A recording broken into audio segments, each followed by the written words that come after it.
Right, welcome everyone holding by Pirke Avos, Ethics for Fathers. Again, welcome everyone holding by Pirke Avos, Ethics for Fathers. We are in second chapter, Mishna 15. Again, we are in chapter 2, Mishna 15. This is part 34. There'll probably be part 35, 36, 37 as we work our way through. The Mishnah says, in the name of Rabbi Eliezer, right, the last part of the Mishnah again, warm yourself by the fires of the sages, but beware lest you be burnt by its embers, for the bite of a fox, sting and sting of a scorpion, hiss the hiss of a serpent. All their words are fiery coals. So we've been speaking the last number of weeks again about being careful what people say. What if it's again a disagreement, among rabbis, different opinions, that's one thing. As long as that opinion in Jewish law is going to be valid. Nonetheless, if there's an issue, in philosophy, in Jewish law, okay, that's one thing. In Jewish philosophy, it could be a whole nother thing, right? Depending on what it is. So again, if it's more problem or disagreement in Jewish philosophy, as long as it's within the parameters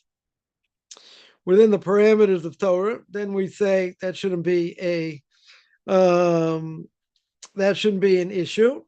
But if it's a problem, if it's, let's say, a problem in Jewish law, and a person goes outside those boundaries of what Jewish law says, then that would be a problem. So mentioned last week, or sent out actually on Friday, Parshas my Rebbe puts out every week that whatever, it's in Hebrew and English, and there was a whole thing last week about we've spoken about this before, but again, it comes up every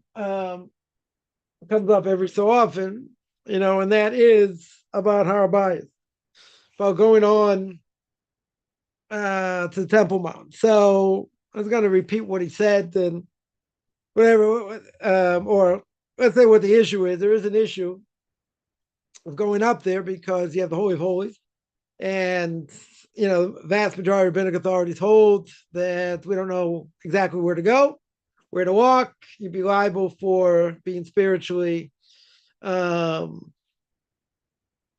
spiritually cut off. So obviously it's an issue going up there, even though there's a minority opinion saying we'll be allowed to go up there, but it's a different issue. More of a political issue. And that is going up there, what does it do? The Arabs claim belongs to them. Now, we obviously understand that's a lie. It's a huge lie, one of their bigger lies. But for them, it's a matter of religion.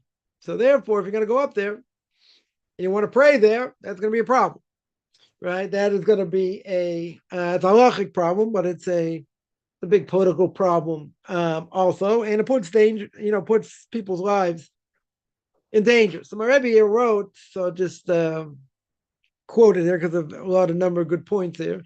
He says, first of all, he says, we don't hear any protests about this halachic ruling, right? There was, quote unquote, a halachic ruling that was issued, quote unquote, again, in the name of the state, right? So, secular people say it doesn't really matter, but what did they say? They said that it is permissible. It's permissible to ascend Har HaBayis, right? It's permissible to go up there, to go up on the Temple Mount. The state, Rebbe here says, the state of Israel says it's allowed, right? So they say it's allowed, so it's allowed, right? This, of course, a chilul Hashem, desecration of God's name, and a mockery of the Torah. Now, a psak halacha, right? When someone issues a psak halacha, in other words, this is what the halacha is. When this rabbi says we hold like this, we hold like that, or whatever the case is, that if it's done and made, right, it's kind of an oxymoron, but if it would be made by evildoers, heretics, and Shabbos violators, then how can that be a psak halacha, right? How can that be? How can that be halacha? So wherever he says it's pure stupidity, right? It's they will decide what the halacha is. Why? Why do they decide what it is? Because they're the state. They are the state. The Rebbe says it's pure stupidity, derision of the Torah, it's making fun of the Torah. Yet he says nobody says anything. Nobody protests, right? Speaking about protests, but nobody protests. Yeah. And he said we should have made big protests all over the country. They're desecrating Har Bayis. They're desecrating the Temple Mount. Stepping foot there is punishable by kares. Kares meaning being spiritually cut off. Either you die young, God forbid your child dies young, in your lifetime. Torah says we got to prevent people from ascending Har Bayis, the Temple Mount. Now, what's the other problem? Besides halachically, there's a problem going up there, right? Vast majority of rabbinic authorities, we said before, hold that it is 100% forbidden to go up there, right? It is definitely forbidden to go up there. Again, the punishment is getting spiritually cut off. So those Jews ascended. Now, why will some say that you should go up anyway? To show that we own the land, that we own, Temple Mount belongs to the Jews. Now the Arabs know that, right? They're not stupid exactly, but they know that, right? They understand it belongs to us, but they want to claim, it's theirs. Okay. So stepping foot there is punishable by kares, being spiritually cut off. The Torah says we have to prevent people from ascending Har Bayis, and those Jews who ascended are pure murderers. He doesn't mince his words. Think I speak strong? He speaks 10 times stronger than I will in 10 lifetimes. He says over here they are pure murderers. Why? What did they do? They are inciting the Arabs to increase the hatred they have for the Jews. So therefore, even if it's a lie, they're putting people's lives in danger, right? They're placing people in danger, and we're obligated to publicize our views. Now, he goes one step further, and he says this imbecile, I'm just quoting here, this imbecile, who's he speaking about? Ben Gvir, right? Anyone know he's a right-wing politician, right? Zionist politician. Okay. Now, this guy says that whatever the state rules, that's Torah law. Everything's up to the state. How can you be an Orthodox Jew? Let me ask the question before I go further. How can you be an Orthodox Jew and say the state has the right to say what they want and we have to hold by it? When it comes to Torah, I'm going to believe what an Abikor says. I'm going to believe what a heretic says. Oh, just because the state said it and that person's a heretic, I have to listen. Ooh, that's crazy. You're telling me they're a rabbi, they have a status, something. Okay. Right? Then you can say it's a difference of opinion or whatever. You want to tell me someone in the government has the ability to say this is what the halacha states because the government states it? And you're a religious Jew, that doesn't mean anything. It means less than nothing. What do I care what they say? What difference does it make what they say? You want to tell me? You want to tell me whatever the state rules, that's Torah law? As being an Orthodox Jew? I don't think so. Yeah? They're heretics, for goodness sakes. At best. Well, worse. So if that's true, I have to listen to what they say according to Torah? They're telling me what the Torah says? Do me a favor. Let them sit and learn for years, then they can tell me what the Torah says. Yeah, everything's up to the state. How can someone say that with a kippah on their head, with a yarmulke on their head, and claim to be an Orthodox Jew? How in the world can I say such a thing? That it goes according to what the government says, what the state says? We must not be silent. Rabbi says you got to protest. State has no power to act against the Torah. Torah is the holiest of holies. If a person listens to remain silent, this is a great sin. Great desecration of divine name, right? So first of all, no question to go up there. Yeah, we hold you shouldn't go up there, but it's another issue. You're inciting the Arabs. People say if I walk in Jerusalem or anywhere else, they're going to say land belongs to them. Yeah, but that's not incitement. Person goes up there, rubs it in their face and say it belongs to us. And they're going to fight to the end because they're going to call it something of religion. Right? They're going to say it's part of their religion. And you're ramming it down their throat. That's dangerous. That's a different thing. Other people would say, come on, if you don't go up there, or you don't go into these other Arab towns or whatever, they're going to take it over. Okay, there is what to be said for that. There is what to be said for that.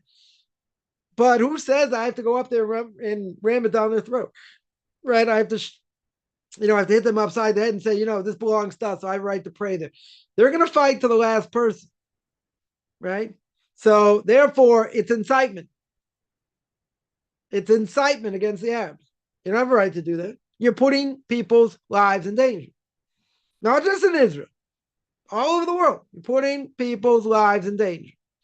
So he says you can't sit quiet. Right? You can't sit quiet. But if you remain quiet, it's a sin. Right? But the other aspect is how can a person who's a religious Jew, let's say, whatever they're going to claim whatever the state says we have to listen to when it comes to Torah. Really? Who's saying it? Someone who can read Hebrew but doesn't know anything about Torah and mitzvahs? I'm going to sit there and listen to their halachic rulings, quote unquote? Really? That's why I called him an imbecile. He's an imbecile. How in the world do you get away with saying that? So they're turning the Torah, my Rebbe says, into a book subject to criticism. Oh, there's another point. Yeah. So they're saying, the Torah's open field. Right? You can criticize. You can say what I want about it. They have no right to go up to Har Bayis. First of all, he said it's forbidden to go up there. To go up on the Temple Mount and to permit a prohibition midaraisa, i.e. to permit a prohibition that's forbidden from the Torah, as if the state has the right to decide what's midaraisa d'Rabbanan, what's from the Torah, what's according to the rabbis. The state has no right to decide anything. Nothing. Zero. They themselves, the Shabbos desecrators, they eat nevelis, carrion, right? They eat meat from animals that aren't ritually slaughtered, or treif even, or even stuff's not kosher. But the state permits. And the Torah law is subject to the state. This is absolute insanity. This is ludicrous. Yeah, the Rebbe says it's complete stupidity. And yet it's accepted by a small group of people. Okay, so now what will somebody say? The vast majority don't accept it. They don't accept what he says. They don't accept what the state says. Okay. Yeah, so what's the big deal if a small group accepts it? Because he says it's accepted by a small group of people. And if we don't protest, we don't say it's bad, and we don't say it's wrong, then in a few months it's going to spread everywhere. So it's not going to be a minority opinion. It's going to snowball. People want leniencies. Who wants to be so strict? You might lose money, right? You have to have a lot of fear of heaven over you, right? Someone who kills an animal, ritually slaughters an animal, knows if the animal's traits, you lose money, right? If you make it into, a treifa or whatever the case is, that makes it invalid. You're going to lose money, serious money. So yeah, there are times you can rely on leniencies. Okay. But you have to have a lot of fear of heaven over you. Now, if they hear a heter, if they hear that this is permissible or there's a leniency here, even though it currently seems far-fetched, meaning that, it's like 1 in a billion or more, it's very far-fetched, still going to gain ground. People want leniency. Right? It's going to gain ground, he says, within a short amount of time. And then what's going to happen? It'll be an established heter. It'll be permissible. But it wasn't something necessary you should rely on. Now other people are going to rely on it. Now it's going to snowball. And everyone's going to say it's okay. So what's the problem? It becomes a majority thing. Unfortunately, there are no protests at all. Rabbi says, so he, i.e. Ben Gvir, right, does what he wants, claims what he wants. Right? He also doesn't care what people think. Okay. I don't necessarily have a problem with that. If you're within the parameters of Torah. If you're not within the parameters of Torah, then it doesn't matter what you say. Yeah, you're going to be within the parameters of Torah. So maybe a protest will start from here today. Maybe, people will listen. Rabbi says maybe people will start to protest, right? But we don't allow them to speak in the name of the Torah. This is the problem. This is a serious problem. Because the people who shouldn't be speaking in the name of Torah, they get their soapbox. Everyone wants to hear them. Not sure why. Yeah, but they have the right to say what they want. Speak in the name of Torah. People don't, come out against them. I'm not saying you should do it all the time. You do it when you need to. Like in this case. But at the end of the day, sometimes you got to speak against these people. I'm saying we're looking to do it every second of every day. Sometimes you need to do it. Okay. You need to come out against these people. People say, come on. That's their opinion. You have your opinion. Very good. Let's sing Kumbaya. Let's play our guitars. Everything good. No. People have to know this is dangerous. People have to know what the problem is. Again, would I say every second of every day you got to do this? No. When it comes up, you do it. Because you don't want to spiral. Right? So therefore, Rebbe says, that's a great Shabbos.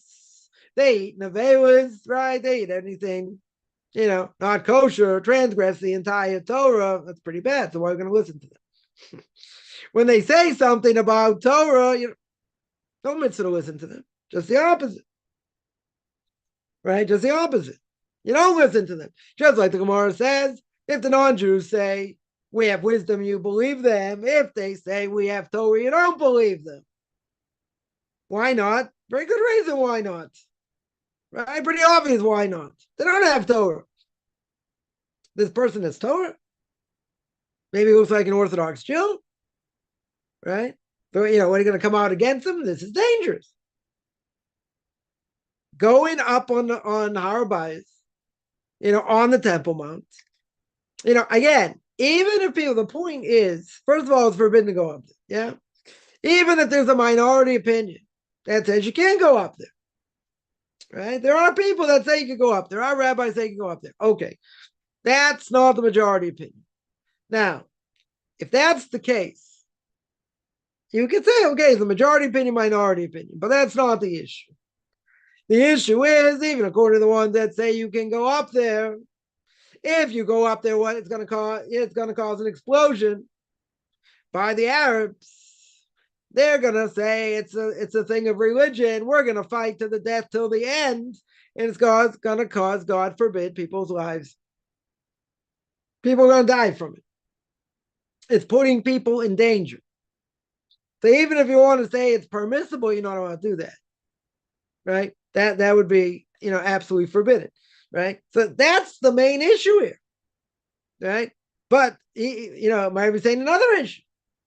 And that is if you say, oh, we got this leniency and whatever, and and people don't protest against it and all the danger, then it's going to snowball. So Rebbe then says, we've been in exile for such a long time. We've descended so much to the point, and there's another very strong point, and that is we've descended to the point where people have the audacity to claim the Torah is subject to criticism.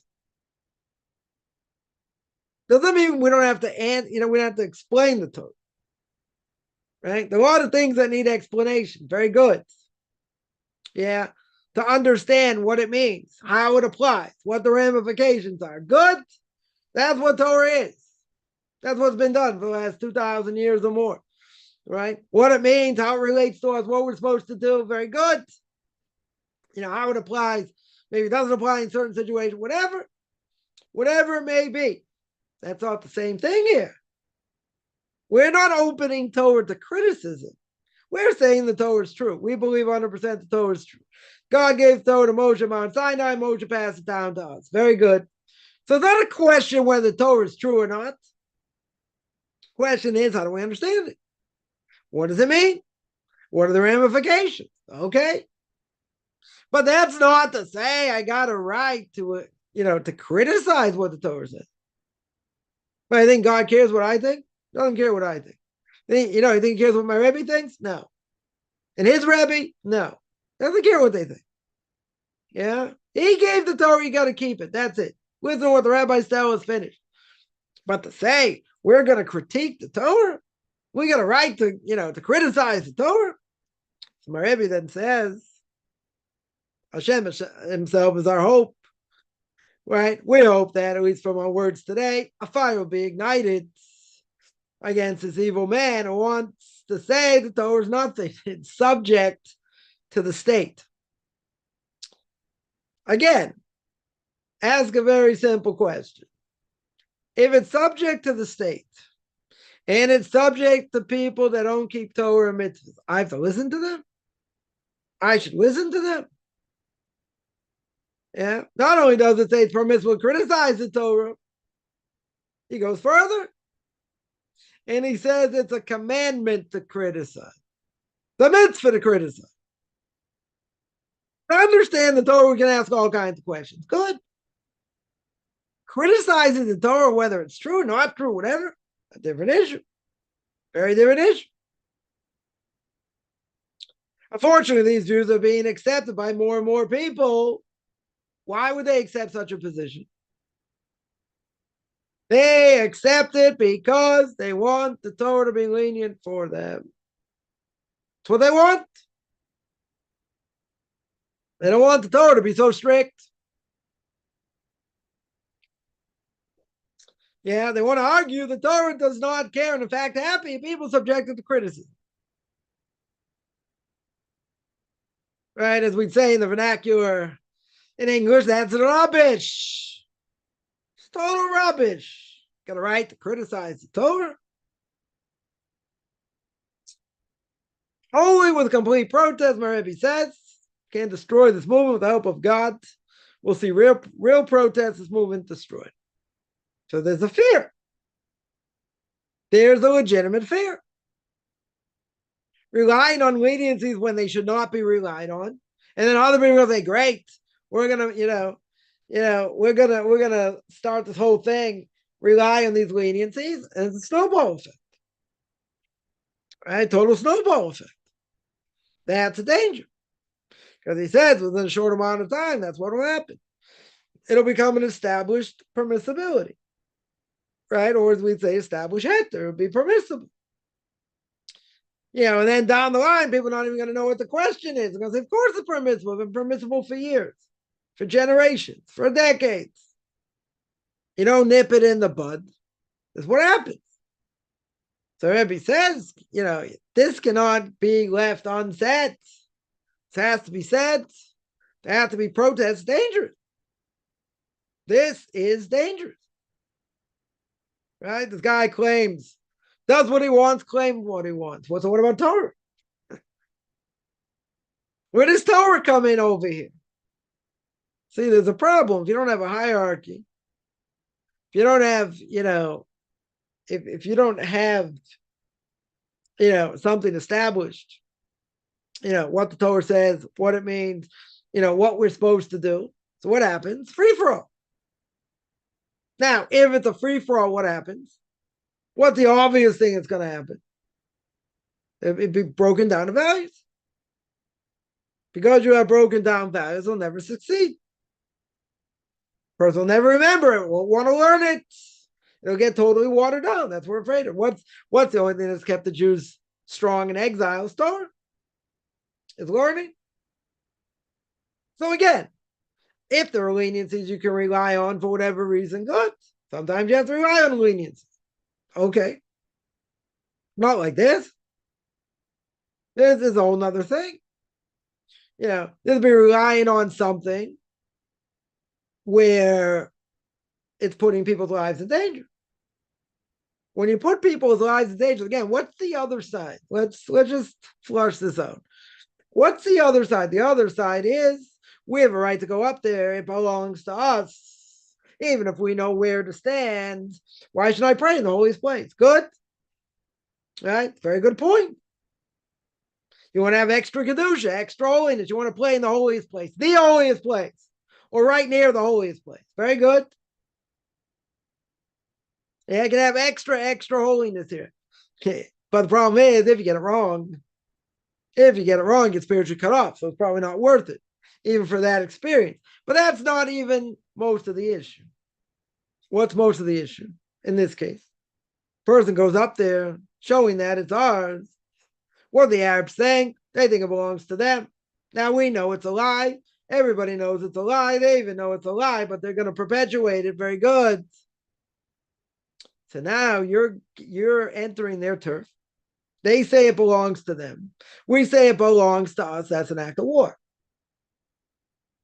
Now, for them, going anywhere in Israel could be an act of war. Not like this.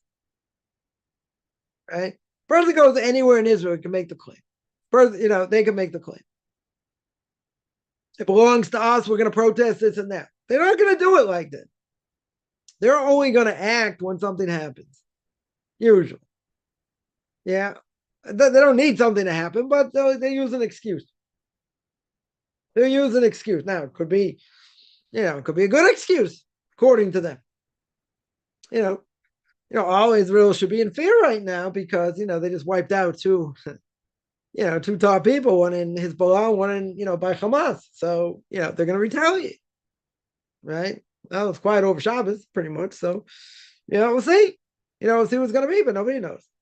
Nobody knows what these people could do. But now, why are they going to react?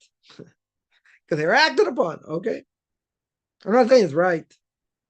Right? They don't need any reason to attack. They can make any excuse they want. Oh, you did this to us, we're going to attack. Oh, you did that? Okay, you wipe out two top people and that are helping us fight against you. Okay, we're going to react. Yeah. Doesn't matter. They felt they had to do it. They did it. Good. Isn't the world better without these, two maniacs in the world? Sure.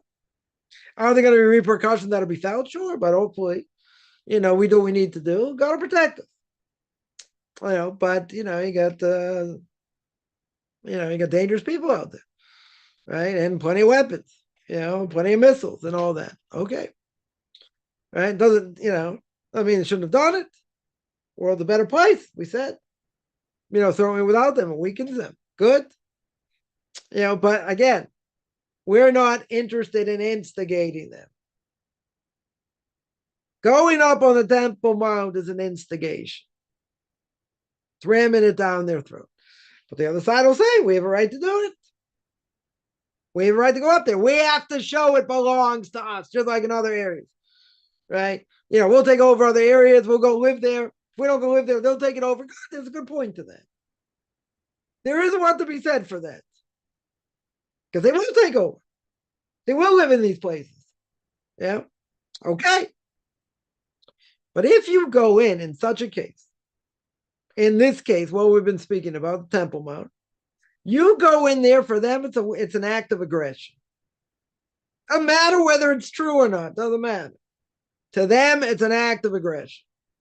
Once it's an act of aggression, and it's really an act against their religion. That's what they're going to call it. So an act against their religion is going to cause them to fight harder, stronger, whatever. Yeah. And then they're going to react. You don't need to give them ammunition to react. No pun intended. Going up there, that's exactly what it does. And Rabbi said you're putting people's lives in danger, right? Right? That's what we said. That is what we said. That it's going to increase their hatred, and you're placing people's lives in danger, right? So that's one thing, right? And the other thing obviously was that listening to the state, to these heretics or whatever, why do I care what they say about Torah? You want to tell me big Torah scholars, very good, we'll have a discussion, we'll go through the sources, okay.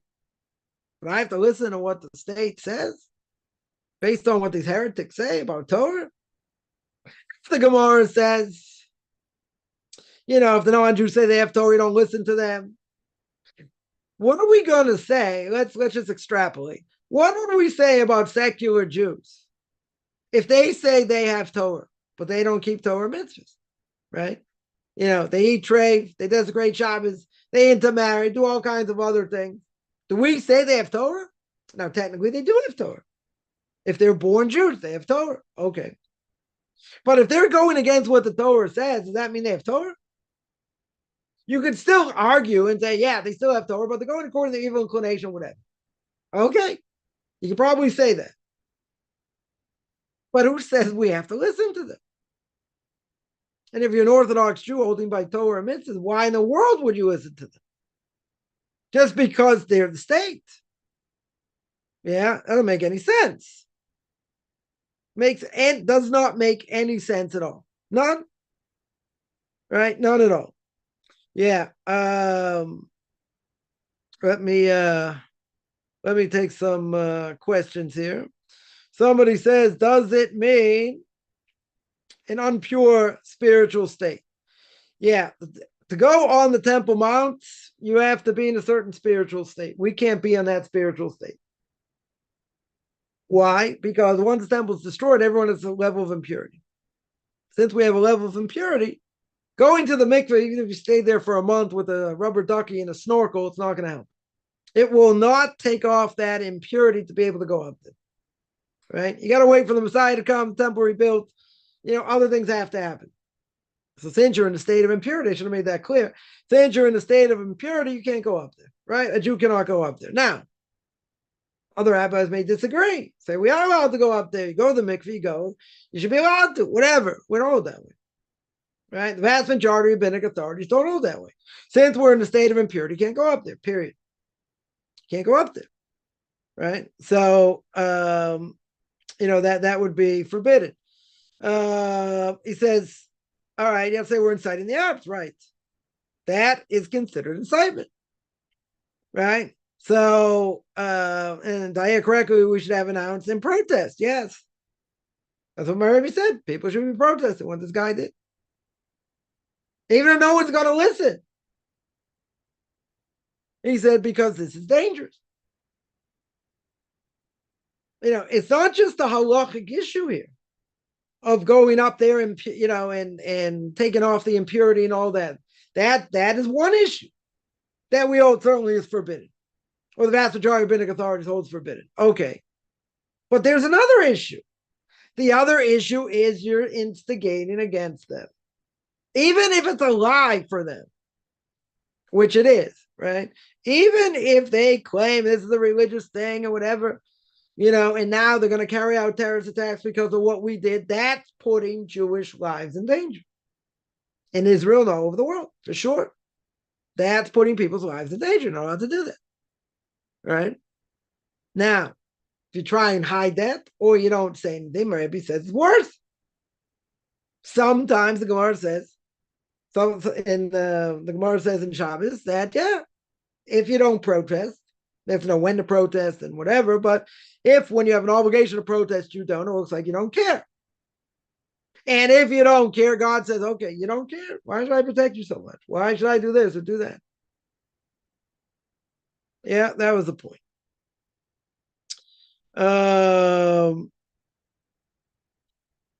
Someone says they don't need any provocation. You're right.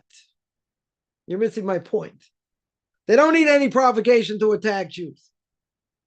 But no one's going to attack you or make a provocation in general unless they're motivated by something. So you're right. They don't need a motivation. So walking downtown Jerusalem, they shouldn't knife you or whatever because they have no motivation. Nothing's happened. Right? Nothing's happened, let's say. Do they want you walking down there? No. Do they believe it belongs to them? Yes. That's not going to be a provocation in general. That's not going to be a provocation. If somebody goes up to the Temple Mount because they want to pray, especially a politician, that is much more of a provocation. 10 times more of a provocation than anyone, quote unquote, living in the West Bank. 10 times worse. That they'll protest, start trying to kill people left and right straight away. Straight away. A person can make that claim. It's a false claim. It's a totally false claim. Even though they don't need much motivation, it's true. Right? We don't need to give them ammunition. This gives them a rocket or 2 or 10 or 20 to shoot. I'm not saying it's right.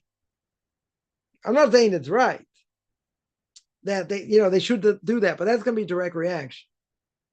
Other things a person may do is not going to be a direct reaction, even if they don't need any motivation. They're not going to start knifing people, whatever, just for for fun and kicks or whatever. They have to be motivated to do that. They have to have a reason to do it. Oh, you just killed, blew up our, political head that happened to be in Iran. Oh, there'll be payback for that, right? Hopefully not. And hopefully, nothing will come out of it. But there'll be direct payback for that. They can't let that go by. Right? Now, it doesn't mean they shouldn't have done it. Yeah, that's a direct confrontation also. Yeah, assassination. Very good. But isn't that more of a provocation? Sure. Much more of a provocation. Yeah, you don't think they're going to attack? They do it all the time. You kill one of them, they attack again. Yeah, they want to take revenge for what you've done. Knifing attacks, bombings, shooting missiles.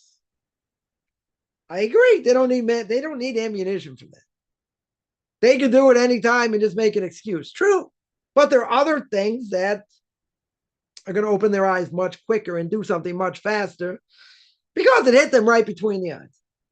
Now, again, I'm not saying these other things are forbidden and that's a bad thing, but there will be, according to them, there'll be repercussions. They've been saying that all along. Right? Why do you think, all of a sudden this happened? Yeah, all of a sudden this happened. And what do you have? So now they made statements. They made statements straight after. No one's going to be safe inside of Israel, outside of Israel, right? Especially in Israel. Very good. Now, what did that do? See, they assassinate someone, and now all American airlines and European airlines don't want to fly here. They're afraid what's going to happen. So they cancel all their flights. So it's what happened over the last number of days, right? A lot of American airlines got to stop flying here. In the meantime, see what happens, because this could bring out a whole new war. Could, yeah. That's a direct repercussion. That's not just like, oh, we're gonna live and let live, or we'll plan something and in 6 months or whatever, we'll let it, we'll start with it. This is something. No, they're going to attack relatively soon, whatever it's going to be. Right? God forbid. God should thwart them. Yeah. But that's something direct. If a person goes up on the Temple Mount, that's going to get them angrier quicker. If I walk downtown Jerusalem, are they going to get angry so quick? No. There are certain things that are going to push their buttons, bottom line. No pun intended. This is going to push their buttons. 100% going up on the Temple Mount is going to push their buttons. More than other things. But I agree. They don't need an excuse. I agree with that. They don't need an excuse to attack. This is giving them a good excuse. This is not something that's just like, oh, person happens to be walking downtown Tel Aviv, they deserve to get bombed. No. That is not what's going to happen. They may do it anyway, but that's not an impetus to do it. This is a very strong impetus to want to attack. That's the point. Right? That is the point. So the Rebbe just took it. That would cause a very dangerous situation, sure. 100%. Of course they're going to take things seriously. They understand this. Why do you think they don't want people to go up there to pray for that? Not just protecting Arab rights, quote unquote. This is a provocation. They do not want another intifada to start. And it could start that way, so they don't want it.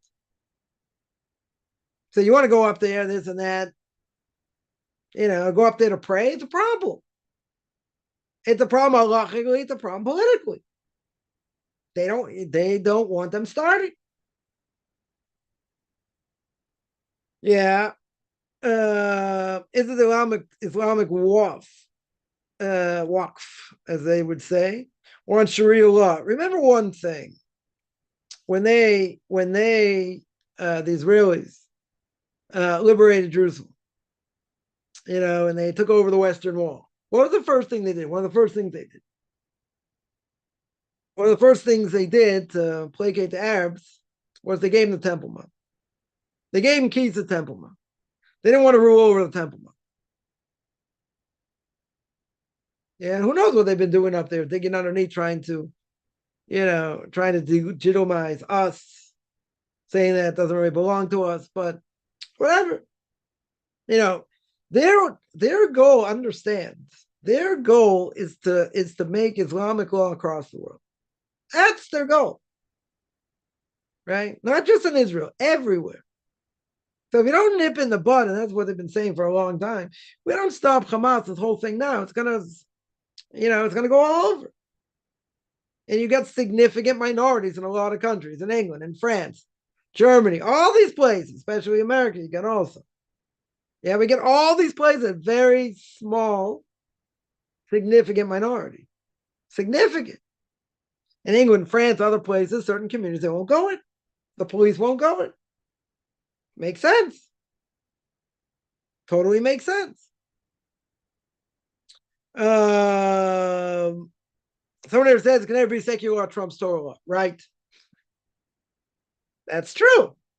So I would ask you the $1.5 million question, because I always up the ante here. I would ask you the $1.5 million question. So how could someone say that as a religious Jew? That the state trumps Torah law. If you want to tell me Chief Rabbinate said this, and the whole disagreement of opinion between the rabbis, okay, it's one thing. You want to tell me the state makes halachic ruling? And the state has the right to say whatever it wants, Torah or not? That's a problem. This is a serious problem. Right? And that's the point. Someone there asks, very good, what if a person's title of rabbi makes the claim, Shem needs us? I didn't have to be born, therefore I should not apologize. That's a problem. That's a serious problem. I know what you're talking about. This is heresy. What do you mean you didn't ask to be born? What do you do the Mishna Pirke Avos? You're born against your will, you die against your will. Kaufman would say in parentheses, you have to live. Right? 100%. Right? 100%. That's the case.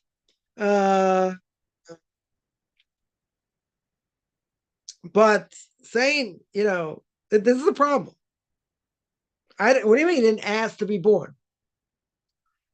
What do you do Kabbalistically, without getting into Kabbalah? But according, Kabbalistically, God puts the soul in every body. And he knows which soul should go into which body. In order to fix up that soul. Now, do we have a choice? The Mishna Pirke Avos says, we'll get there one day when about 102, right? That basically you're born against your will, you die against your will, right? Do we have a choice who our siblings are? No. Our parents? No. Socioeconomic situation? No. We're not in control of any of these things. Now, based on that, so why is the soul put in a certain body? Now, you have to ask God that, right? But essentially, he knows what's best, right? And he knows what our soul has to go through in order to reach its true potential. Now, you could say, person came up in a messed up family, messed up parents, messed up siblings, this, that. Okay, we're not in control of that. Control is how we react, and how we deal with it. Okay. But at the end of the day, to say I didn't ask to be born, it's not up to you. God obviously put you in a body. Yeah. He put you in a body. He put your soul in a body. Very good. Doesn't God know which body to put it in? And why did he put it in this body, not another body? Because he's telling you, whatever body you're in, that's the best body right now for you to be in order to reach your potential. Whatever that potential is. Yeah. Right? And God should apologize to us. This is a serious problem. This is a serious problem. God does not need to apologize for anything. God doesn't need to answer to anyone. Yeah. One of the first of the 10 Commandments, Exodus chapter 20, verse 2, says, Anochi Hashem Elokech, I'm the Lord your God. How do you know? How do you know I'm the Lord your God? Because it took me out of Egypt. Right? It took me out of Egypt, out of the house of bondage. Commentaries ask, very good. That is the mitzvah to believe in God. Right? We believe, without going into all details, we believe with knowledge, not just a leap of faith. That's for the Christians. The commentaries ask, if that's true, 100%, if that's true, why didn't the Torah make a stronger statement? How do you know God? Because he took us out of Egypt, and there were all kinds of witnesses there. 3 million witnesses saw God face to face Mount Sinai, whatever that means. Very good. Why not say something even stronger? That God created the world. And that's stronger? Sure. Stronger. Why doesn't the Torah make that statement? Because who was there when God created the world? Anybody there? Nope. Genesis chapter 1, verse 1. Bereshit bara Elokim et hashamayim ve'et haaretz. God created the heaven and the earth. Very good. Who was there when God created the heaven and the earth? Nobody. And what was he doing before he created the heavens and the earth? Busy making and destroying other worlds, the Medrash says. Okay. God needs to answer how he created the world. God needs to answer what he did and how he runs the world. That's heresy. That is absolute heresy. Right? You want to tell me God needs us? No, he doesn't. Right? It's clear God does not need us. I would just say, based on that, it's also a problematic statement. Right? Also be a problematic statement. But I would say, there is, I would say like this. You come Rosh Hashanah, Rosh Hashanah know about judgment. Very good. So we acknowledge God as king. We spend all day in synagogue acknowledging and making God king. Very good. The whole question, why do I need 2 days to do it on Rosh Hashanah? If we make God king every day, why do you need this holiday? Very good. Yeah, but let's ask like this. Even if that's true, we're going to make God king. Can God be king if he doesn't have subjects? Yeah, let's analyze.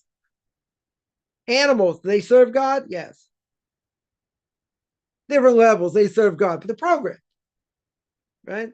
So they're programmed to do whatever God says. Okay, animals, plants, stars, planets, galaxies, right? All these things subservient to God. Very good. Right? They don't have free will. None of them have free will. Okay. Now, man's the only one that has free will. Right? If we're the only ones that have free will, so based on our own free will, we can make God king. Right? We have an obligation to do it. Okay, but we make God king. Now, the question will be, an interesting philosophical question. If we make God king, is he king? He's king. He doesn't need us to make him king. If he didn't have mankind, would he be king? He's king. He doesn't need mankind, but I'll throw out just an idea. Right? I'll throw out this idea. If he didn't have mankind to promote him as king, to make him king, doesn't a king need servants? Everyone would agree. He needs people to follow him. He needs servants. He needs servants to listen to his decrees. Whatever decrees he's made, his servants will keep them within reason. Very good. Well, let's say he only had servants that were robots. Are they servants of his or not? They're servants. They are still servants. You could argue, and the other side will say no, and this is heresy, right? But you could argue he needs man to declare him king, essentially. Yeah, because, that's heresy. Now, I'm not saying that's, I'm just saying, in theory. Because the reality is he doesn't need anybody, right? And I'm going to toe the line. He does not need anybody. He doesn't even need us really to make him king. But you could ask the question, if we don't make him king, and we're the only ones able to do that, really, is God king? And what's the answer? Simple answer, yes, he's king. But you could argue he doesn't need man for that. He's got animals also to make him king. And plants, and the wind, and stars, and fire, and all that. True. So the reality is it doesn't need man. For sure it doesn't need man. Right? Right? So this is a really problematic statement. Right? Other people have already come up very much against him. But, and this person has a lot of followers. That's a problem. Yeah? And the people that come out against him, I understand why. Definitely understand why. But that's heresy, right? 100% it's heresy. How do people not think about what he says? I mean, it's a ludicrous statement. Think about it. God needs to apologize. Who does he need to apologize to? Who? If he's omnipotent and omniscient, he knows the thoughts of man, he knows everything, and he's in charge. I'm there to question. What's God have to apologize for? God tells you exactly in the Torah. You do what I say, everything's going to be good. You don't do what I say, there'll be payback. You go to the end of the book of Leviticus and Deuteronomy, and you see the curses there. You don't do what I say, sorry, this is what's going to happen. It's happened. See in these liturgical poems that we say on Tisha B'Av, these keynotes, you see a number of times talking about destruction of the temple and destruction of the Jewish people, destruction of Israel, and you see all these things happen. Not only that, there was starvation. Women, there were women, they ate their kids, they're starving. It's horrific. Yeah. Now, according to this, because that happened and all these things happened, he needs to apologize. God needs to apologize to us for it happened. Why does he need to apologize? We're the ones that caused it. That's the ramification. If we're the ones that caused the problem and God, takes out his punishment for what we've done, God needs to apologize. What does he need to apologize for? Yeah, it is problematic. It is problematic. I agree. Right? Despite saying such a thing, how can he still have so many followers? Listen, the people are charismatic. They like what people say. They don't necessarily think about what they say and the ramifications. How can someone say and have a lot of followers, make a lot of money, etc., be quote unquote a rabbi and say that being gay is okay? Again, you don't hate the person, you hate the act, whatever, but what do you do with Leviticus chapter 18? That's a problem. Or in other things. Right? So that's not really a question because, lies, lies can flourish even within Torah. And they could, use warped reasoning and say, but the Torah says this, and it means like this. They turn it into a pretzel, right? And give you Webster's 8th definition, right? But that's not what it means. As somebody who's got a lot of followers, thousands of followers, probably more. He says, there's a 3-year-old playing with dolls, a boy, right? Turns out to be a homosexual. It's not surprising, it's not his fault. Yeah, he's got that tendency, whatever, from a very young age. Becomes a homosexual. Okay. So then the person says, I know the Orthodox being upset with me. Yes, because that's heresy. What do you do with Leviticus chapter 18? What do you think God's going to strike him down? Where's the free choice? Even if you have a certain disposition or something, even as part of your DNA, let's say, right? Doctor once told me, he said, yeah, they've proven it. Well, they haven't proven it, but even if they would say genetically, this is the problem. He's born that way, right? I had someone tell me this. This relative, he's born that way. I said, science hasn't proven it. He was born that way. I got in one thing. I said, but they haven't proven it. It's not proven. How does an Orthodox Jew say? How can an Orthodox Jew say, I know the Orthodox be upset with me, but do you really think God's going to punish them? Right? So the person says a similar thing. You think hell is really fire. You think it's really fire. I don't know. That's what it sounds like. Right? I agree. There's a question. How can a physical fire burn a body? Burn a soul, which is spiritual. Good. Right? That's a good question. But if God can do anything, can he make a person's soul feel like it's on fire, even if it's not physical? I would think if God can do anything, he can do that. Oh, come on, you really think so? God doesn't want to do that, but if he has to, he will. Right? There's reward and punishment. Right? It's a very cynical way of looking at it in different ways. But okay. So if someone says, I know the Orthodox being upset with me, but this is the way the kid was, that's the way he was probably born, so he's got a disposition very good, so he shouldn't be guilty. But aren't we born with certain character traits? Forget what we do later in life. As we grow up and we take on certain things that we shouldn't do, whatever. right? Let's say. So a person's born that way. I get it. So you have a certain disposition. People have all kinds of bad dispositions. Anger is one of them. Gaiva, being conceited, is another. Right? Being stingy, right? Not wanting to help others is another. I can go a whole laundry list of things. Yeah. Is that part of our genealogy? Is that part of our makeup? And aren't these things we have to work on? Yeah. So you have a certain disposition. God says, I didn't tell you to work. I didn't tell you to do it. I didn't tell you, you should act on it. But you may be that way. Okay. So you have a certain disposition worse than others. Everybody has it. Some have more of it, some have less of it, whatever it is. But aren't you going to have to answer for it? Isn't it true if someone is born, at least one alcoholic parent, there's a good tendency that person will be alcoholic also? Probably. Right? At least back in the day, I remember seeing stats like that. Maybe it's changed. I don't know. But let's say. Now, does God want you to be an alcoholic? Nope. Does he want you to act on it? No. Do you have a certain disposition? Yes. You have a certain disposition. Take someone like Nissim Black. Anyone's ever heard Nissim Black's story? It's a pretty amazing story. He grew up in a crack house, essentially. Yeah. He saw people being arrested all the time and, all kinds of things. He said it's a miracle he's alive. So he grew up in, in a messed up place, in a seriously messed up place. But he came out of it. He came out of it. Miraculously. He said he should have been dead a long time ago. No question. No question. So, didn't he have really a negative disposition here and so many different things? Sure. Well, look how he came out of it.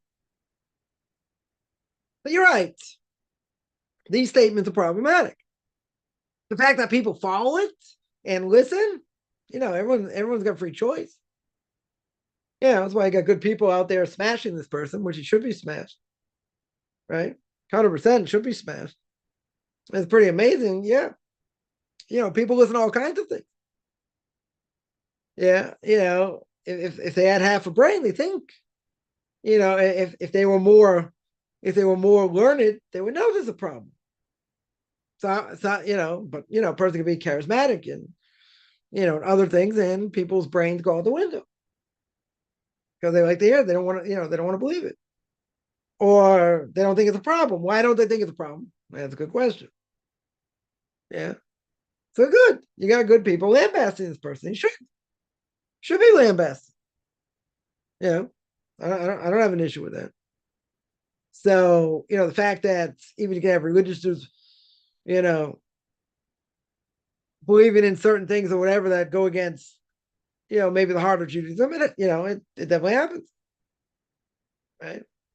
It can happen. I would say, though, a person doesn't have proper guidance, proper guidance, fall into traps, for sure. Right? You see, like, in this case, we said before, how can a religious Jew care what the state says about halacha? That doesn't make any sense. Does not make any sense at all. Yeah, this also doesn't make any sense. But again, a person's thoughts can go out the window. What power, the power of people around them, and I heard someone say today, like people grow up a certain way. Let's say more Orthodox or religious Zionist or whatever. And you get generations like that. Okay, yeah. They do certain things, they dress a certain way, have a certain mentality. Some of them break out of it. Some, not everybody. But some of them actually see that doesn't work.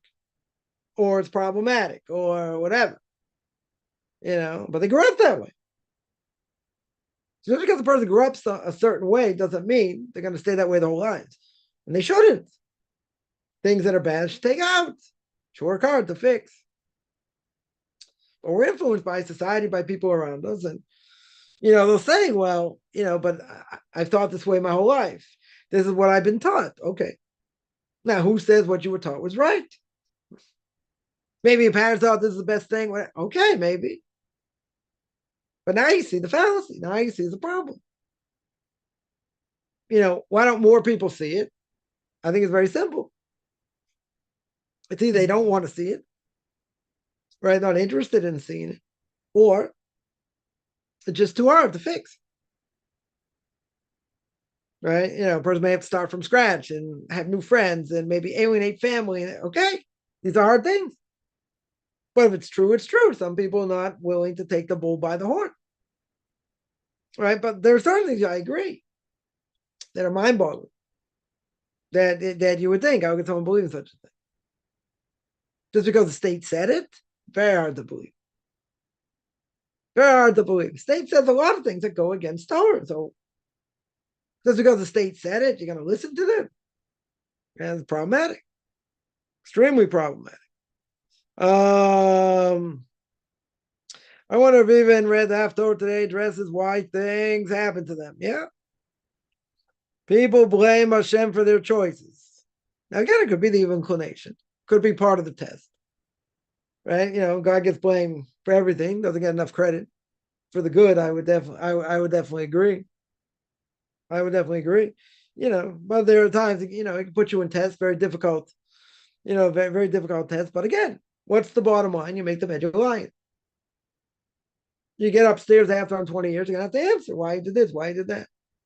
And the person can say, it's your fault. You put me like this, you put me like that, but I didn't tell you to do it. You were surrounded by people that gave you bad advice or whatever, or you just gave in to evil inclination. I didn't tell you to do it. Right? The Ramban in Job says that.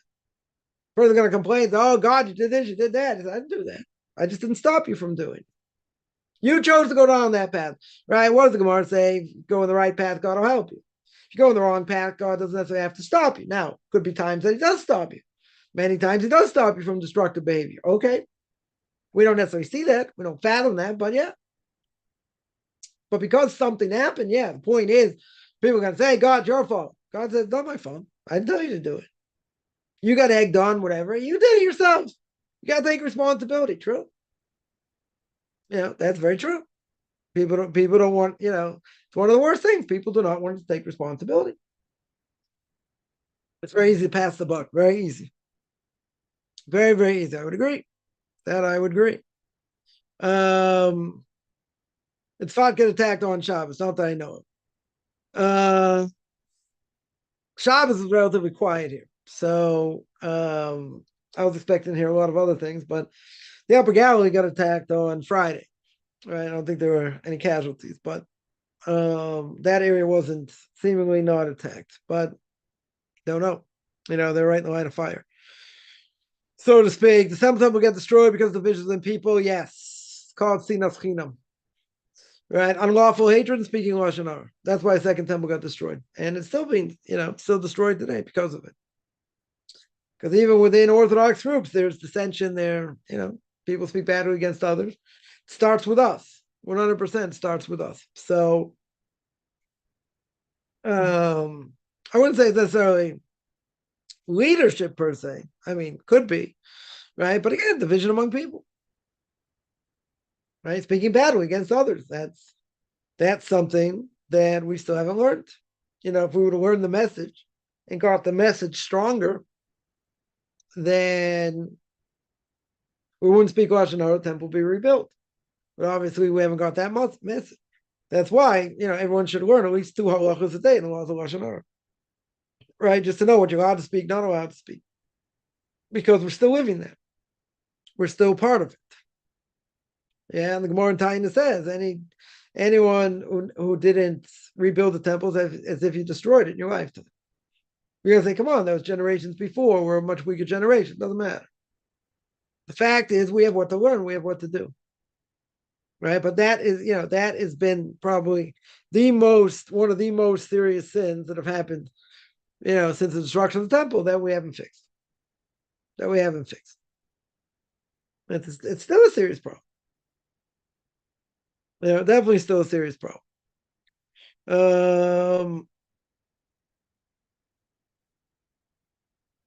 Let me see. Anyone else? So definitely we need more cohesion. Yeah. Definitely need more cohesion. 95% or 97% of all things, at least in the Orthodox community, we all agree. Okay, Sephardic people have different customs, Hasidim have, somewhat different customs, but vast majority of things we, almost everything we agree on. Right? But there's a lack of cohesion. It's my way, the highway, but 70 faces to Torah. So the point is that if you're within parameters of Torah, okay. Not everyone's going to serve God exactly the same way. We're not all cookie cutters. Fine. Some people are more into, I don't know, learning simple explanations. Some people into midrashim. Some people into halacha. Some people into Jewish philosophy. Some people, whatever it may be. But if they're within the parameters of Torah, then what's the problem? You don't agree with it. It's not for you. Okay. But if it's not a problem within Jewish law, then okay. So people serve God the way they serve them. Within parameters. Parameters is a big thing here. Once you're outside the parameters, different thing. Once you're a Reformed Jew, conservative Jew, whatever, you're outside the parameters. Right? Or it could be an Orthodox Jew, be outside the parameters. Right? Very well could be. Right? But just because someone is not like you exactly, or does exactly like you, does not mean what they're doing is wrong. Yeah, there are many ways to serve God, and they're valid as long as they're within certain parameters. If they're not within certain parameters, it's a problem. So as Jews, someone here mentions it's 1 second. It's best when we're observant to let the world know who we are. Some people say, maybe they should hide who they are a little bit so they don't get persecuted. But yeah, the best thing Jews can do in general, is to act like they should. Be responsible, observant Jews. That means to be honest. In business, it's one of the questions the person will be asked after they die, besides if they kept Torah, were they honest in business, so to speak. That creates sanctification of God's name.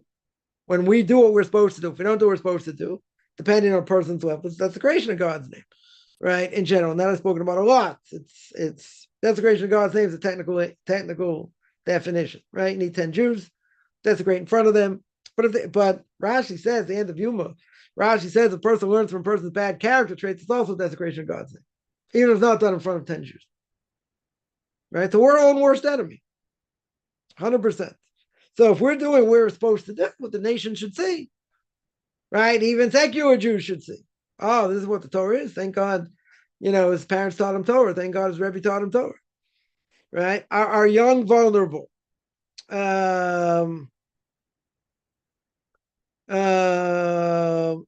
It says parents, okay. Listen, young people today were much weaker generation. Right? They, I would say certainly here in Europe, in Israel, I don't think there's any question. People grow up much quicker. Just because of everything going around. Everything going on. But there is a serious problem. That's everywhere. Right? There is a serious problem of lack of self-esteem. The kids in general today are much weaker, much more unsure of themselves than previous generations. So, a great rabbi told me this more than 20 years ago, 5 years ago, probably. And he told me that's the single biggest problem today in the Orthodox community. So, which is lack of self-esteem. So he said, we have to build up our kids. We have to give them, million compliments. They can be like the, next great rabbis of the generation. You got to really build them up. So I said, but if you build them up, they'll be gaivadik. They'll be conceited. I said, don't worry, I can take care of that. I can work with that also. He said, but that's not the problem. The problem is kids have lack of self-esteem.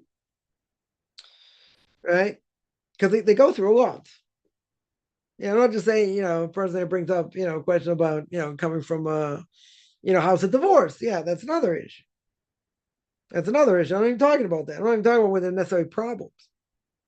Yeah, divorce, the only people make out in divorce is the lawyers. Right? But if you have to get divorced, you have to get divorced. Now, who does it affect the most? Kids. It affects the spouses also, but it affects the kid. Especially if one parent plays one kid against, them or whatever. It's a horrific thing. But there's a very serious lack of self-esteem.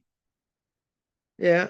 Now, some people today, can have questions about faith and belief in God, about what they see. So they have to be taught how to look at the world. Sometimes schools don't want to hear these type of questions because they think, oh, the person might be a heretic and it's going to affect everyone else. They should give them an answer. Just give them a legitimate answer. There were people like who never got answers. They just said, "Oh, Torah doesn't have answers." They went off. Right? But these are legitimate questions. They need legitimate answers. They shouldn't be blown off. 100%, they shouldn't be blown off. But kids are much more fragile today. Much, much more fragile. So, for a lot, for a lot of different reasons.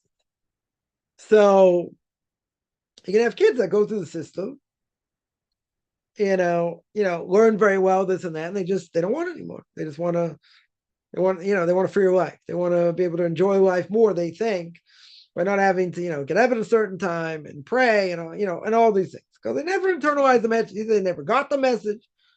Why you thinking these things, and it's heresy and blah, blah, blah. Never got their issues dealt with. Which they should be. These are legitimate questions. They should be answered. We do have answers. We for sure have answers. But you also have to love what you do. You can't just go through the motions. You got to live inspired. And that's not an easy thing to do in this world. It's hard because we have a lot of trials and tribulations. Right? But again, a person could get bullied. Person could, I don't know, let's say teacher says something just like knocks them down. Or they go through the system, and what happens is they don't come out inspired. They just, come out saying, okay, this is forbidden, that's forbidden. They don't see the beauty. That's a serious problem. The different schools are working on different ways, to deal with that. But, when you don't inspire kids, you just say this is forbidden, that's forbidden, it's all forbidden, but you don't give them tools how to deal with certain things. Yeah, that's going to be hard. That'll be totally detrimental. We're just saying, today that, if a person goes through the system, and they come out okay, they come out okay. Like, I know most of my kids had problems in schools, different things. Not almost all of them. Yeah. But they came out intact. Yeah, despite the fact that there were problems. I think almost all of them. But not just, oh, it's your family. And you came to Israel and this. No. There are plenty of other families. That had negative experiences. In schools. If a kid's happy in school, that's what we pray for. That's exactly what we pray for. Like the classmates, like the teachers, and whatever. That's what you pray for. That they should succeed, to be in a place to succeed. It's not always like that. School is not, it is what it is. We're not going to change it. System's not going to change. But, you have to, sometimes you got to be a little more innovative because not everyone is a cookie cutter. Not everyone fits in, exactly the same type of school. It's just that's what it is. Some are more religious, less religious, people coming from more modern places, less modern places. The influence is all over the place. So, a person's got a lot of things that they could potentially struggle with. But again, doesn't mean we don't have answers, doesn't mean it can't be dealt with, but it's got to be dealt with in the right way. That has to be dealt with in the right way. Somebody asked, have planes been stopped? Yeah, planes have been stopped coming in, except for LL. I think LL just keeps going back and forth. Other airlines are afraid because of war. Right when the war started, all these airlines stopped. LL, made up for all the money they lost over the years. They made up in a major way because they took over most of the other airlines' flights. Because you had all these other airlines that want to fly here because they're afraid, getting shot down by missiles. Yeah. It makes sense. Missiles flying all over the place against Tel Aviv. So yeah. They're afraid. Right. So that's exactly why they stopped, for that reason. The only other time it stopped, it really stopped, and I've been here a long time, never stopped necessarily because of a war that I remember. The only other time it stops during COVID. Right. And then everything shut down. Right. It shut down everywhere. Right. Not just here, but I don't remember any other time, even though there were skirmishes, in the north and the south over the years, over the last 30 years, airlines still kept coming, except now. Right? Except now because, they get shot down or whatever. It's a much more serious time than it has been in the past. So yeah, there are a number of European airlines and American Airlines, they just cancel tickets, totally cancel tickets because what potentially might happen. And nobody knows what level of escalation. Trying to mediate it, but you deal with a bunch of terrorists and whatever. So I don't know how they're going to mediate it, but in general, they don't want to escalate. And if it escalates, everyone gets hurt. Not just people here, everywhere. Hurts economies, hurts the airlines. They don't want it to escalate. But we'll see. We'll see what's going to be. The Israel Army watch over people during Yom Kippur and Shabbos. Yeah, they're on call 24/7. Yeah, they have to be. You have to defend the country, right? You have to defend the country, so they have to be on call, right? They're always on call, right? It's not a question of emunah and faith. No, you have to be on call, right? You have to have a standing army at all times, right? King David, same thing. Not like they just laid down to do anything on Shabbos. He's not that I know of. If they had to defend themselves, they did. But they had to be ready. They had to be prepared. Army's not going to lay down. They're not going to lay down for Shabbos. Right? Even if it's a religious army, which it isn't. But even if it was, they'd be on call 24/7. On Shabbos, on festivals. Doesn't matter. You got to be prepared in case the enemy attacks. Right? It's not a question of emunah or not. It's practical. This has to be done. Right? That's the ishtadlus. That's putting your best foot forward. It's not a lack of emunah. That you have to do. Right? That you have to do. No question. Someone there mentions the IDF isn't there protection only Shemesh. You're right. We're not talking about that. We're talking about the fact that you still need a standing army. Right? And on Shabbos, you still need a standing army. And you'd be a fool not to do it. You'd be a fool to say, or to do for that matter, and say, well, God's going to protect us. We don't need the army. They can all go home. Could God protect them even if that was the case? Yes. But they're not going to do that. And no one would tell, not even the greatest rabbis today would tell them that. They would say, you're still going to be on call. You're still going to be ready. Right? You're still going to have your positions fortified. Right? God protects ultimately, it's not the army. It's true. But you still need the army. That's putting your best foot forward. Right? And if you didn't, then it'd be a lot worse. But again, you could say, well, isn't God going to protect you anyway? Sure. But you got to put your best foot forward. That would be stupid. Taking the army out of these positions for Shabbos, say, okay, everyone can go home. It wouldn't be smart.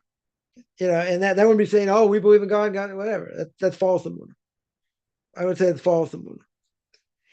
Regarding separating one things from unwanted things, am I allowed to shake bubbles out of my soda? Yes, that's not a problem. That's not what I want from what I don't want. Can I remove the stem from a plum which is attached to it? Yes, that's the way you eat it. Right? That's not a problem. Can I remove a seed from an avocado? See, again, it would be the same thing if you were eating, a peach or whatever. What would be the best? What would be the best? You got an avocado open, so you got the seed in it. So you eat around it, you leave it. Right? If you take it the other way out of the problem is if I take some of the avocado I want to eat, that wouldn't be a problem. But if I take it out, it's like what I want from what I don't want. So that'd be a problem. So what you should do is take out part of it, take out some of the avocado that you would eat, and take out the pit with it. That would be a problem. What if some foreign bit in my food or drink, and I'm curious to examine what it is? Wait 1 second. What if my toothbrush fell into a bottle of liquid? Can I take it out? Yeah, that's not a problem. What if I find something foreign bit in my food or drink? Can I take it out? Yeah. You should take it out with some of your drink, right? That would be, if it's something that you wouldn't eat or whatever, then that would be a problem, right? So if you take it out with some of the drink, then that wouldn't be a problem. That's taking the good from the bad and the good, so that would be all right. So you learned from Potiphar that he became a homosexual, right? Instead of a person who isn't born gay, it can happen, right? There are people. So first of all, there are people that can be fixed by it, right? In other words, there are psychologists that deal with these people and can help them. But there are people today, not necessarily born that way, But how they become a homosexual or a lesbian? They try it out. Experimentation. Right? I'm not saying, could be a person had more tendency without that. Okay. Could be. But could it happen to a person later? Sure. Yeah. I know some stories of people they experimented with it and that's what happened. That's what happened. Someone else, I think probably felt they wouldn't marry someone anyway, right? Because they had difficulty meeting people for whatever reason, So that was an option for them. That was a good option for them. And for them, quote unquote, it worked out. Okay. Yeah, obviously it's forbidden, but it can happen later. Doesn't necessarily mean they're born with it, right? Other things can bring it out. Definitely other things can bring it out. I never saw someone that was always, I don't know the person personally. My wife does, someone who was let's say a guy who's a little more feminine, whatever, or kind of like ran like a girl, I don't know, whatever, got made fun of this and that, became gay. That was part of it. That was part of it. But again, it can happen later. Doesn't mean the person's born that way. Right? For sure. There are ways to fix it. There are psychologists can deal with it. That's why I said to this person, oh, this person was born that way. I said, first of all, it has been proven by science. Second of all, there are people that can fix it, that can help a person get out of it. And that just like stopped, that was the only thing I got in this tirade, in this rant. The only thing I got in. But, that stopped the person dead in their tracks. Stopped them dead in their tracks. So, yeah, it can happen later. Doesn't mean a person necessarily has that fight in them their whole lives. It can happen. It can happen other ways. I have a story of a woman that's found taken advantage of different ways by men, so decided to become a man. I don't know exactly how far she went. That happens later. So I wasn't necessarily interested in that, but a lot of things can, it's a whatever. It's a messed up world. It's a totally messed up world today. Any little thing can lead to something else. So it says many were sexually abused as children, right? Also, right, a lot of it came from, probably came from that as well, right? That's the cause of a lot of problems, right? A lot of Orthodox kids end up committing suicide or drug overdoses or whatever. It's because they were abused. Over 90% of them. Someone in the field I heard once say a number of times. Majority of times that happens is because they were abused. So yeah, it has a lasting effect. Definitely a lasting effect. I mean, people can be dealt with, but it's a struggle. It's been in contact with people who are abused. It's a daily struggle, even with the therapist, even maybe on medication and different things. It's a constant battle. It's a trauma, right? You can't judge it. It's a trauma, right? You can't judge someone unless you've been in their shoes. True, but a lot of I know people like they have good days and bad days, whatever, but like they function. They're able to function, but it's a battle. It's an absolute battle. Sexual abuse is one thing, verbal abuse is another thing, psychological abuse just as bad, if not more severe, in different ways. A number of people also that way, and that gone through a lot of therapy, this and that. They're just angry, bitter, and whatever, and never got over it. Again, I can't judge that. I can't judge that, but it has a lasting effect. A person psychologically abused and never given any credit for anything, always made fun of and put down and this and that. It's hard. It's hard. There's no question. There are different ways to deal with it, but again, could be very strong therapy and medication person will need, to get through that. But it's hard. Yeah, let me see any other questions. Yeah, any other questions?